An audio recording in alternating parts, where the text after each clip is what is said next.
وہ بغیر دیکھے بھی واقف تھا کہ کال اس کی بیوی کی ہے جو کھانے کے لیے اس کی منتظر بیٹھی ہوئی ہے گھر میں۔ یہ خیال آتے ہی دل کو جیسے گہرا صدمہ سا لگا۔ نہیں خبر اسے اب کبھی وہ دیکھ پائے گا بھی یا نہیں۔ اپنی بیوی اور بیٹے کا چہرہ اسے اپنی آنکھوں کے آگے گھومتا ہوا نظر آیا۔ ارے ارے صاحب، یہی مار کر ختم کرو قصہ۔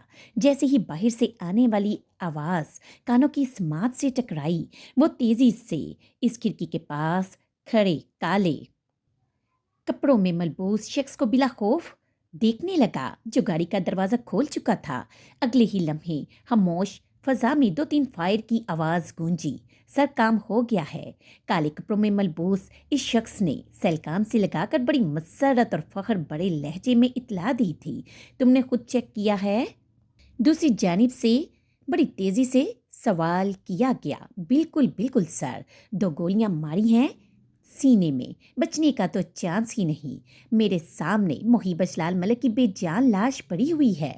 اگر آپ کو یقین نہ آئے تو آپ خود آ کر چیک کر لیجئے، اس نے خاصا مطمئن انداز میں جواب دیا۔ ٹھیک ہے وہیں رکو، میں ابھی آتا ہوں۔ وہ جیسے خوشی سے پھولے نہ سمایا ہو، فوراً ہی اپنی کار کی چابی لے کر ملک مینشن سے باہر نکلا۔ کہاں ہے بائی کی لاش؟ اس سنسان روڈ پر پہنچتے ہی وہ کار سے نکل کر بڑی پھرتی سے ان گنڈوں کے پاس آیا۔ وہ گنڈوں کا سربراہ جو کالے کپڑوں میں ملبوس تھا اسے گاڑی کی پسنجر سیٹ پر پڑی محیب اجلال ملک کی لاش کے پاس لے گیا۔ گاڑی کے دونوں شیشے ٹوٹے ہوئے تھے۔ بائی گاڑی کے ڈور سے باہر ہی اس کا ہاتھ لٹک رہا تھا۔ محیب کا جسم اوندے منہ سیٹ پر گرا ہوا دیکھ ایک دو ثانیوں کے لیے وہ مبہوت ہو گیا، جیسے اسے سکتہ طاری ہو گیا ہو۔ آنکھوں میں آنسو ابھرے۔ محیب کے ہاتھ پر کانچ کے ٹکڑے پیوست دیکھ اسے شدید شدید رونا آیا۔ ہاتھوں سے ابھی بھی خون رس رہا تھا۔ اس کی ہمت نہیں ہو رہی تھی اپنے بائی کا چہرہ اٹھا کر دیکھنے کی۔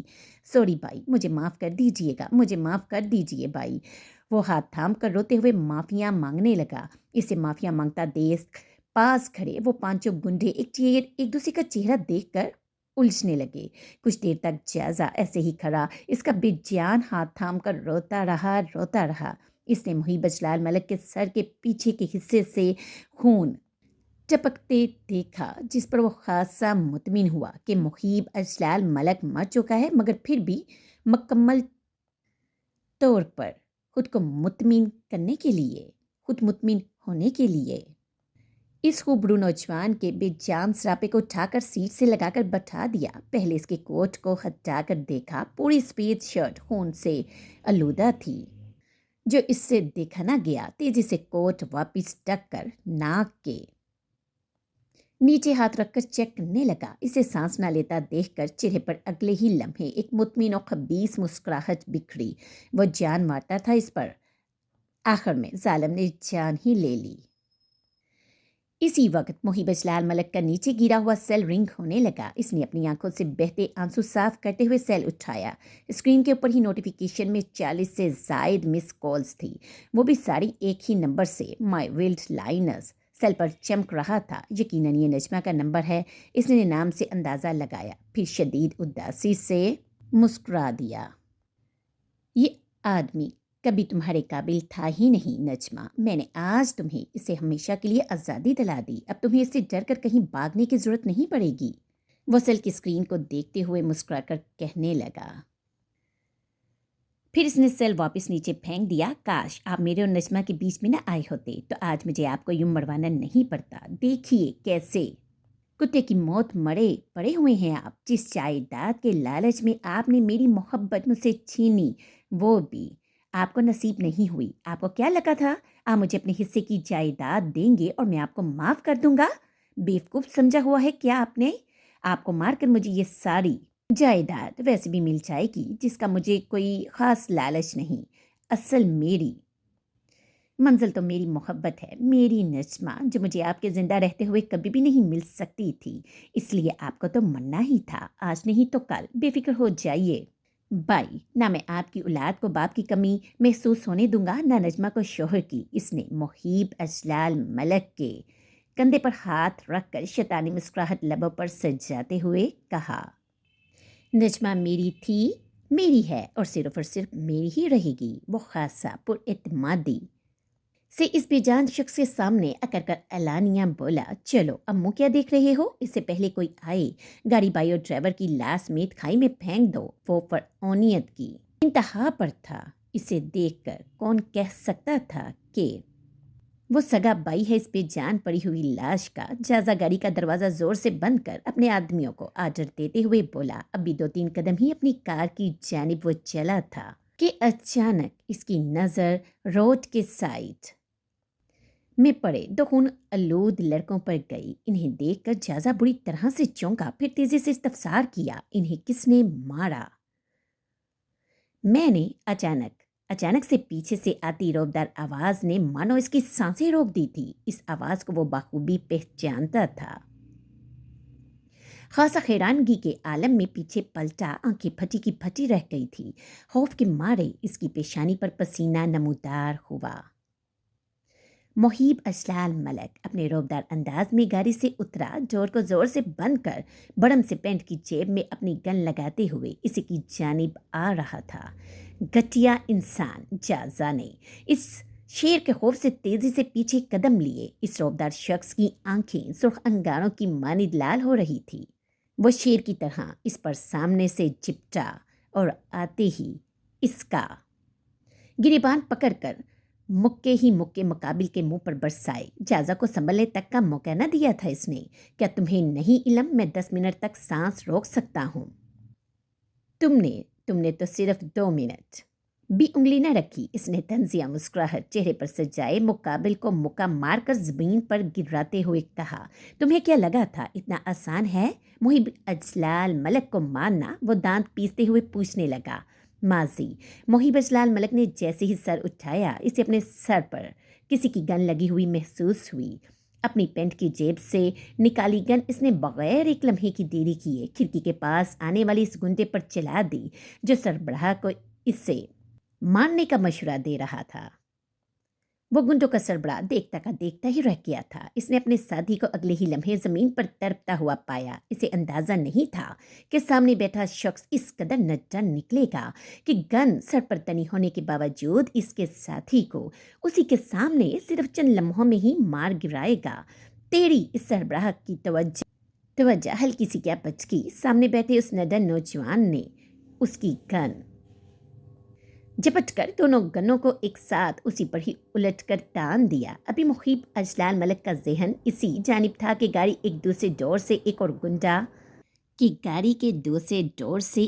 گنڈا داخل ہو کر پیچھے سے اس کی گردن کے گرد رسی حائل کر اسے کھینچنے لگا تھا۔ کیونکہ حملہ اچانک ہوا تھا اس لیے اس نوجوان کے ایک ہاتھ سے گن گر گئی، مگر دوسرے ہاتھ میں اس کی اپنی گن ابھی بھی موجود تھی۔ اس کا سانس گھٹ رہا تھا۔ اس نے حاضر دماغی سے کام لیتے ہوئے گن کا رخ پیچھے کی جانب موڑ کر فائر چلا دیا۔ گولی اس گنڈے کے دماغ کو چیرتی ہوئی نکلی تھی۔ اس کی پکڑ گولی لگتے ہی رسی پر ڈھیلی پڑی۔ محب اجلال ملک نے برق کی پھرتی سے اپنی کونی اس کے پیٹ پر زور سے ماری۔ نتیجہ اس کا وجود شیشے کو توڑتا ہوا باہر آدھا لٹک گیا۔ ان کے 2 بندوں کو اس نڈر نوجوان نے چند منٹوں میں ہی مار گرایا تھا۔ باقی سب کے سب خوف سے خود ہی پیچھے ہٹ گئے سوائے اس کالے لباس والے سربراہ کے۔ چلا گولی۔ محب اجلال ملک کے ہاتھ سے گن گرتے ہی اس کالے لباس والے آدمی نے تیزی سے گن اٹھا لی تھی، لیکن اس بار جب اس کے سر پر تانی تو وہ بلا خوف چیر دینے والی نظروں سے گورتا ہوا شیر کی طرح دھاڑا۔ اس شخص کی روبدار پرسنالٹی، اس کی چیر دینے والی نگاہ، اس کی گرجدار دھاڑ مقابل کھڑے گنڈے کے سربراہ کے ہاتھ کپ کپانے پر مجبور کر گئی تھی۔ جتنے پیسے تم لوگوں کو مجھے مارنے کے ملے ہیں اس سے 3 گنا زیادہ دوں گا۔ فون کرو ابھی اور بتاؤ اسے کہ میں مر گیا ہوں۔ آ کر خود چیک کرے۔ اس کی آفر ہر طرح سے ان لوگوں کے لیے فائدہ مند تھی۔ اس کی آفر کو قبول کرتے ہی انہوں نے وہی جازا سے کہا جو محب اجلال ملک نے ان سے کہلوایا۔ اسے سمجھ نہیں آ رہا تھا جائیداد میں من چاہا حصہ ملنے کے باوجود بھی جازا نے اس پر قاتلانہ حملہ کیوں کروایا؟ کیوں؟ پھر اچانک اسے صوبیہ کی باتیں یاد آنے لگی۔ مجھے لگا تیری نظر میرے حصے کی جائیداد پر ہے، میں نے بغیر کسی مزاحمت کے تجھے دے دی۔ تو جان مانگتا، یقین مان جان دے دیتا، مگر تو نے میری عزت پر نظر رکھی۔ میری بیوی پر جو مجھے میری جان سے بھی زیادہ پیاری ہے. اگر آئندہ اس پر غلط نظر ڈالنے کی جرت بھی کی تو چیر پھاڑ کر رکھ دوں گا. تجھے اپنی پوری جان سے اس کا گریبان پکڑ کر جھنجھوڑتے ہوئے آنکھوں میں آنکھیں ڈال کر وہ چنگارتے ہوئے بولا، آپ کی بیوی؟ وہ آپ کی بیوی ہونے سے قبل میری محبت تھی. چھینا ہے آپ نے اسے مجھ سے. جازا کے منہ اور ناک سے خون مسلسل بہہ رہا تھا. محیب نے اسے مار مار کر لہو لہان کر ڈالا تھا. اس کے باوجود وہ ڈٹائی سے اپنی محبت کا اظہار کرتے ہوئے محیب اجلال ملک پر اپنی محبت چھین لینے کا الزام لگانے لگا. یہ محبت obsession نہیں، یہ ہے. اگر تم اس سے واقعی محبت کرتے تو اس کی خوشی میں اپنی خوشی کو دیکھتے. تم نے رشتوں کا تقدس پامال کیا ہے، اور میرے نزدیک رشتوں کا تقدس پامال کرنے والے جانوروں کو جینے کا بالکل بھی کوئی حق نہیں. یہ کہتے ہی اس نے اپنی پینٹ میں لگی گن نکال کر اس کی پیشانی سے لگا دی تھی. وہ مار دینے کا پورا ارادہ رکھتا تھا کیونکہ جائزہ کی نظر جائیداد پر نہیں اس کی عورت پر تھی، جس کے سبب وہ غصے سے بالکل پاگل ہو رہا تھا. وہ بغیر کسی ہچکچاہٹ کے گن چلانے ہی والا تھا کہ اس کے کانوں کے سماعت سے گاڑی کے ہارن کی آواز ٹکرائی. ہوا میں پٹرول کی بدبو پھیل گئی. اس نے نظر اٹھائی تو پولیس کی گاڑی اور ساتھ ہی ایک ایمبولینس اس کے سامنے آ کر رکی. سر، قانون کو ہاتھ میں نہ لیجیے، اسے ہمارے حوالے کر دیجیے. وہ ایک لمحے کے لیے حیران ہوا. پولیس کو کس نے انفارم کیا؟ مگر اگلے ہی لمحے اس کی نظر پولیس کی گاڑی سے اتر کر بھاگتے ہوئے اپنی جانب آتی ہوئی اپنی دشمن جان پر پڑی. جازا نے جب سیل پھینکا تھا تو کار ریسیو ہو گئی تھی. دوسری جانب نجمہ نے جازا کی ساری باتیں سن لی تھی. پہلے تو اسے لگا اس کے سر پر ایٹم بم پھوٹا ہو. وہ جازا سے اتنی گٹیا ہونے کی بالکل بھی امید نہیں رکھتی تھی. اسے آج صوبیہ کے بائی کی باتیں یاد آ رہی تھی. اس کے ہاتھ پاؤں خوف اور پریشانی سے لرزنے لگے، مگر اپنے ہوش و حواس کو وہ باہر رکھتے ہوئے اس نے پولیس کو کال کی. پولیس کو ذرا دیر نہ لگی تھی محیب کے سیل کی لوکیشن کو ٹریس کرنے میں. وہ پولیس اور ایمبولینس کے ساتھ اپنے شوہر کو بچانے کے لیے پہنچ گئی تھی. پورے راستے میں وہ بس یہی دعائیں کرتی آئی تھی کہ کوئی معجزہ ہو جائے اور اس کا شوہر اسے صحیح سلامت ملے. محیب اجلال ملک اس حسین دلربا کو دیکھتے ہی اس نے اپنی گن واپس اپنی پینٹ میں لگائی اور جائزہ کو چھوڑ کر اس کی جانب بڑھا. وہ روتے اور بلکتے ہوئے بڑی شدت، الفت و محبت سے آ کر اس کے سینے سے لگی.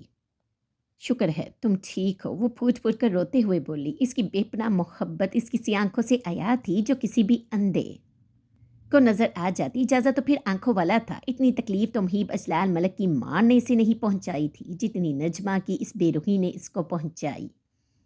وہ لہو لہان مٹیالے روج پر پڑا ہوا تھا. اس کے باوجود اس لڑکی نے اس کی جانب ایک نگاہ اٹھا کر دیکھنا تک گوارا نہیں کیا.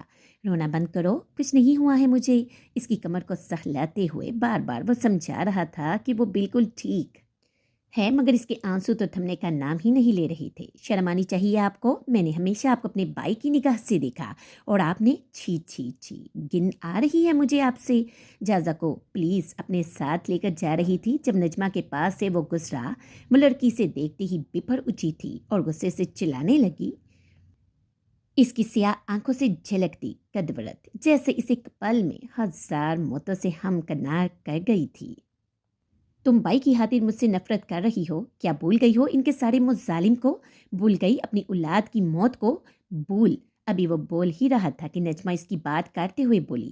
محیب اجلال ملک نے مجھ سے معافی مانگ لی تھی اور میں نے انہیں پورے دل سے معاف کر دیا تھا. اور سب سے بڑھ کر یہ ہمارا میاں بیوی کا ذاتی معاملہ ہے. رہی آپ سے نفرت کی بات تو آپ سے نفرت محیب اجلال ملک کی وجہ سے نہیں بلکہ آپ کی گندی سوچ اور نظر کی وجہ سے ہوئی ہے. محیب جان وارتا ہے آپ پر اور آپ اسی کی جان لینے پر تل گئے.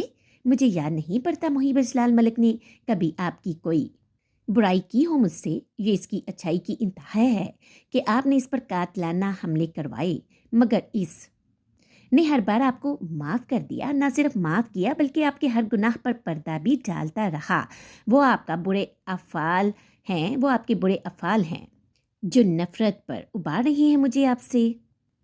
وہ قدورت بڑی نظروں سے اس کے لہو لہان وجود کو تکتے ہوئے اپنے آنسوؤں کو صاف کر بڑی غصیلی آواز میں گویا ہوئی۔ نجمہ کا نفرت بڑا اظہار اسے مکمل توڑ گیا تھا۔ جس سے دنیا میں سب سے زیادہ محبت کی، وہی آج شدید نفرت کی نگاہ سے اس کو دیکھ رہی تھی۔ کیا جینا کیا مرنا اس کے لیے تو جیسے سب بے معنی ہوا۔ پوری دنیا جیسے ایک لمحے میں اجڑی ہوئی معلوم ہوئی اسے۔ نجمہ کی نفرت ہی اس کے لیے دنیا کی سب سے بڑی سزا تھی۔ پولیس آفیسر اس کے ہاتھ میں ہتکڑی ڈال کر اپنے ساتھ گاڑی میں بٹھانے لگے۔ اس کی نگاہیں اب بھی بس نجمہ کے وجود پر ٹکی ہوئی تھی، جو محیب اجلال ملک کے سینے سے لگے ہوئے روئے جا رہی تھی۔ سارے گنجوں کو ان کے سربراہ سمیت پولیس اپنے ساتھ لے کر گئی، باقی مرے ہوئے 2 کو ایمبولینس۔ زندگی میں پہلی بار کوئی عقل مندی کا کام کیا ہے تم نے؟ وہ اپنے دونوں ہاتھ اس کی نازک کمر کے گرد حائل کر مسکراتے ہوئے بولا۔ میں بہت ڈر گئی تھی، مجھے لگا جازا بائی نے تمہیں۔ واقعی اس خوبرو نوجوان کے سینے سے اپنا چہرہ اٹھا کر اس کی نیلی سمندر جیسی گہری آنکھوں میں جھانکتے ہوئے غمگین لہجے میں بولی۔ آخری جملہ ادھورا چھوڑ دیا کیونکہ مکمل کرنے کی اس میں ہمت نہ تھی۔ مار دیا، پھر تو خوش ہونا چاہیے تھا تمہیں۔ مجھ سے جان جو چھوٹ جاتی تمہاری، وہ بھی ہمیشہ کے لیے۔ اس کا ادھورا جملہ مکمل کرتے ہوئے وہ گمبھیر لہجے میں کہنے لگا، بس کر دو اور تنگ مت کرو مجھے، تم اچھی طرح جانتے ہو۔ وہ رتو سا منہ بنا کر، کیا جانتا ہوں؟ مقابل خاصا انجان بنتے ہوئے یہی کہ جان ہے تم میں میری، میں مر جاتی اگر تمہیں کچھ ہو جاتا۔ آج اس کی سیاہ نشیلی آنکھوں سے پھر سے موٹے موٹے آنسو بہنے لگے تھے۔ وہ نہایت صداقت سے اپنے جذبات کا اظہار کرنے لگی تھی، جسے سنتے ہی اس خوبرو نوجوان کو نجمہ پر شدت سے پیار آیا۔ اس کی پیشانی شدت الفت سے چومی۔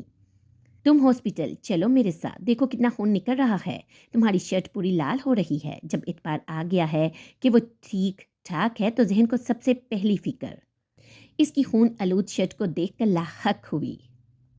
ارے یہ تو رنگ ہے، وہ خاصا لاپرواہی سے جواب دہ ہوا۔ کہہ دو یہ بھی رنگ ہے۔ وہ اس کا ہاتھ اپنے دونوں نازک ہاتھوں سے پکڑ کر خاصا جتاتے ہوئے برہمی سے طنزیہ انداز میں استفسار کرنے لگی۔ اس کے ہاتھ اور سر پر چوٹ آئی تھی جس سے خون ابھی بھی نکل رہا تھا، جنہیں دیکھ کر وہ لڑکی فکر میں گلی جا رہی تھی۔ اس لڑکی کو اپنی یوں فکر کرتا دیکھ دل کو جیسے اطمینان اور خوشی حاصل ہو رہی تھی۔ دیکھو سر سے بھی خون نکل رہا ہے، چلو نا ہاسپٹل، وہ فکر مند لہجے میں اس کا ہاتھ پکڑ کر کھینچتے ہوئے بولی۔ کیا ہوا؟ چلو۔ محیب اجلال ملک جیسے ہی نجمہ کے ساتھ اپنی گاڑی کی جانب جانے لگا، اس نے ایک اور ایمبولینس کو آتا دیکھا۔ انہوں نے فوراً ہی اسٹیچر پر محیب کے ڈرائیور کی لاش کو ڈالا، جسے دیکھ وہ دل ہی دل میں خون کے آنسو رویا۔ آج اسے شدت سے احساس ہو رہا تھا کہ اس نے غلطی کی جازا کے گناہوں کو نظر انداز کر اگر وہ اس سے زرون پر حملہ کروانے کی سزا ملنے دیتا تو آج ایک بے قصور شخص نہ مارا جاتا۔ ڈرائیور؟ نجمہ نے جب ڈرائیور کی لاش کو اسٹرکچر پر جاتا دیکھا تو اس کی آنکھوں میں آنسو ابھر آئے۔ چلو، اس خوبرو نوجوان نے اسے سینے سے لگا لیا تھا تاکہ وہ مزید ڈرائیور کی لاش کو نہ دیکھ سکے۔ تم اس حال میں ڈرائیو نہیں کر سکتے، میں کرتی ہوں، وہ یہ کہہ کر آنسو صاف کرتی اس کے سینے سے ہٹی۔ نہیں، میں کر لوں گا، یہ تو چھوٹی موٹی چوٹیں ہیں بس، وہ نہایت لاپرواہی سے کہتے ہوئے پسنجر سیٹ کا ڈور کھول کر اسے بٹھانے لگا۔ تم بیٹھو، میں ڈرائیو کروں گی، وہ لڑکی اس بار ذرا برہمی سے بولی۔ وہ دیکھ رہی تھی محیب اجلال ملک اپنی چوٹوں کو ذرا بھی توجہ نہیں دے رہا۔ اس خوبرو نوجوان کی لاپرواہی نجمہ کو غصہ دلا رہی تھی۔ اصل میں صحیح سلامت گھر پہنچنا چاہتا ہوں، اس لیے میں ڈرائیو کر لوں گا، یہی بہتر ہے۔ مقابل کو برہم ہوتا دیکھ وہ مجبور ہوا تھا اصل وجہ بیان کرنے پر۔ اس نے دونوں آئیبرو کے درمیانی حصے کو شہادت کی انگلی سے مسلتے ہوئے آہستگی سے گٹی گٹی آواز میں جواب دیا۔ کیا؟ اس کا احتجاجاً بڑا سا منہ کھلا تھا۔ تمہیں لگتا ہے مجھے ڈرائیو کرنا نہیں آتا؟ وہ چھوٹی آنکھیں کرتے ہوئے ہفگی سے پوچھنے لگی تھی۔ اس کے سوال اور ناراضگی کو مکمل اگنور کرتے ہوئے اسے پسنجر سیٹ پر بٹھا کر ڈور بند کر کے دوسری جانب سے آ کر ڈرائیور کی سیٹ پر بیٹھا۔ وہ ایک ہاتھ سے ڈرائیو کر رہا تھا جبکہ اس کا دوسرا ہاتھ ساتھ بیٹھی حسین دلربا کی انگلیوں میں الجھا ہوا تھا۔ جازا واقف تھا محیب اجلال ملک اب اسے چھوڑنے والا نہیں ہے۔ شروع سے وہی اس کی شیلڈ بن کر حفاظت کرتا رہا تھا، مگر جب آج وہی دشمن ہوا تو یقیناً اب اسے سزا ملنے سے کوئی نہیں بچا سکتا تھا۔ ہیلو، وہ گہری نیند میں تھا جب سیل رنگ ہوا۔ نیند میں ہی سائڈ ٹیبل سے اٹھا کر سل کان سے لگایا۔ کیا مسٹر زارون سے بات ہو سکتی ہے؟ دوسری جانب سے استفسار کیا گیا۔ جی بولیے۔ میں عاطف، میں جازہ اجلال ملک کے خلاف عدالت میں گواہی دینے کے لیے تیار ہوں۔ بس اس کا جملہ مکمل کرنا تھا کہ زارون کی نیند اڑی۔ اگلے ہی پل وہ تیزی سے مارے حیرت کے اٹھ کر بیٹھا۔ کیا واقعی کہیں پچھلی بار کی طرح پلٹ تو نہیں جاؤ گے تم؟ نہیں، بالکل بھی نہیں، میں گواہی دوں گا اس کے خلاف۔ اس نے زارون کو مکمل اعتماد میں لیا۔ محیب اجلال ملک، وہ گھر میں اس کا نام بلند و برہم آواز سے پکارتے ہوئے داخل ہوئے۔ وہ اسٹیج سے تیزی سے نکل کر نیچے لاؤنج میں آیا۔ کیا ہوا ہے؟ اتنی زور سے میرا نام لے کر کیوں چیخ رہے ہیں آپ؟ اس نے نہایت سنجیدگی سے اپنے والد کی جانب دیکھ کر استفسار کیا۔ ابھی اس نے سوال کیا ہی تھا کہ نجمہ بھی تیزی سے کچن سے نکل کر آئی ان کی جانب۔ اجلال ملک کو دیکھتے ہی اس کی سیاہ آنکھوں میں کدورت ابھر آئی تھی۔ زیادہ انجان بننے کا ناٹک مت کرو۔ کیا تم نہیں جانتے تمہاری بیوی نے میرے خلاف کیس دائر کیا ہے؟ عدالت میں وہ محیب اجلال ملک کو دیکھ خاصا بڑک کر جوابتا ہوئے، اس حرام زادی کو زندہ چھوڑ کر بڑی غلطی کی تھی میں نے۔ اگلے ہی پل ان کی نظر نجمہ پر پڑی، جس پر وہ دانت پیستے ہوئے پچھتاوے بڑے لہجے میں گویا ہوئے۔ ڈیڈ، وہ وجیہہ مرد اپنے روبدار انداز میں ان کی آنکھوں میں آنکھیں ڈالتے ہوئے وارننگ دینے لگا۔ کیا یہ لڑکی ہی وجہ ہے ہماری بربادی کی؟ نہ یہ ہوتی، نہ جازہ اس کے عشق میں پاگل ہو کے تمہیں نقصان پہنچاتا، اور نہ تم دونوں بھائیوں کی بیچ لڑائی ہوتی، نہ آج پوری دنیا کے سامنے ہمارا تماشا بنتا۔ ہماری رسوائی کی وجہ یہی حرام زادی ہے۔ یہ کہتے ہوئے ان کی آنکھوں میں خون اترا۔ غصے سے پاگل ہو کر وہ نجمہ کی جانب تیز قدم لینے لگے۔ یقیناً وہ اسے نقصان پہنچانے کا ارادہ رکھتے تھے۔ نجمہ انہیں اچانک اپنی جانب بڑھتا دیکھ کر خوف میں مبتلا ہوئی۔ اس قدر خوف کہ اس کا ذہن مفلوج ہو گیا تھا۔ بجائے بھاگنے یا خود کو بچانے کی کوشش کرنے کے، وہ سکتے میں کھڑی ان کے قدم تیزی سے اپنی جانب بڑھتے دیکھنے لگی۔ دور رہیے، میری بیوی کو نقصان پہنچانے کی سوچیے گا بھی مت۔ ابھی صرف کیس دائر ہے۔ اگر آپ نے اپنی حدود ذرا بھی پار کرنے کی کوشش کی تو یقین جانیے پھر کورٹ میں نجمہ کے نہیں میرے وکیل اتریں گے آپ کے خلاف۔ اور آپ اچھی طرح سے جانتے ہیں ایسا کوئی کیس نہیں جو محیب اجلال ملک ہارا ہوا ہو۔ میں نے ابھی اپنا ہاتھ بلند کیا ہی تھا اس نازک صفت لڑکی کو مارنے کے لیے کہ وہ خوبرو نوجوان ان دونوں کے درمیان اچانک سے دوار کی مانند حائل ہوا۔ اجلال ملک کی آنکھوں میں آنکھیں ڈال وہ شیر کی طرح چنگارتے ہوئے دمکی آمیز لہجے میں گویا ہوا۔ اجلال ملک علم رکھتے تھے کہ روبرو کھڑا وہ روبدار شخص اپنی زبان کا کتنا پکا ہے۔ اس کے ہوتے ہوئے وہ نجمہ کو کسی بھی قسم کا نقصان نہیں پہنچا سکتے تھے اور نہ پہنچانے کا سوچ سکتے تھے۔ اس لیے دانت پیستے ہوئے اپنا بلند ہاتھ نیچے کر لیا، جبکہ وہ لڑکی اس کے بازو کو مضبوطی سے پکڑ کر سہم کر اس کے پیچھے چھپ گئی تھی۔ تم نے آج اس کوڑی کی لڑکی کی خاطر اپنے باپ کو ذلیل کیا ہے۔ یاد رکھنا آج سے ہمارا جینا مرنا ختم۔ ضرورت نہیں تمہیں میرے جنازے کو کندھا دینے کی بھی، وہ بپھر کر کہتے ہوئے سارے رشتے اپنے بیٹے سے ختم کر کر چلے گئے۔ وہ صرف انہیں جاتا ہوا دیکھ رہا تھا۔ وہ شدید افسردہ ہوا اپنے والد کے ادا کیے ہوئے جملوں کو سن کر۔ اس نے ہمیشہ اپنی فیملی کو جوڑ کر رکھنے کی کوششیں کی، مگر آخر میں وہ خود ٹوٹ کر رہ گیا تھا۔ اس کا جان سے پیارا بھائی، ماں باپ سبھی تو جدا ہو گئے تھے اس سے۔ وہ اندھیرے کمرے میں آنکھیں موندے صوفے پر بیٹھا ہوا تھا۔ دل پر شدید اداسی کا راج تھا۔ نہ جانے کیوں دل کو عجیب سی بے چینی لاحق ہوئی۔ جازہ کو سزا ملے پورا 1 مہینہ گزر چکا تھا۔ اس پورے مہینے میں اس نے ایک بار بھی جازہ کو نہیں دیکھا۔ اچانک اس خاموش کمرے میں سیل کے رنگ ہونے کی آواز شور برپا کرنے لگی۔ جیب سے سیل نکالا تو اسکرین پر سیکریٹری کا نمبر چمک رہا تھا۔ سر دوسری جانب سے سائمہ بتاتے ہوئے خاصا ڈر رہی تھی۔ اس کی آواز میں ہچکچاہٹ محیب اجلال ملک نے محسوس کر لی تھی۔ کیا ہوا ہے؟ اس نے خاصا سنجیدگی سے استفسار کیا۔ سر، جازہ سر نے خودکشی کر لی ہے جیل میں، بلیڈ سے اپنی نس کو کاٹ کر۔ بس اتنا سننا تھا کہ محیب اجلال ملک کے کان کھڑے ہوئے۔ اپنے بھائی کے ساتھ گزرا ہوا ہر ایک لمحہ آنکھوں کے آگے فلم کی طرح چلنے لگا۔ آنکھوں سے شدت کرب کے سبب آنسو بہنے لگا جیسے دل پھٹ جائے گا آج۔ وہ دونوں میاں بیوی کار میں بیٹھے تو نجمہ نے اس کا ہاتھ بڑی مضبوطی سے تھام لیا۔ وہ واقف تھی یہ وقت بہت مشکل اور درد بڑا ہے اس برابر میں بیٹھے شخص کے لیے۔ مانا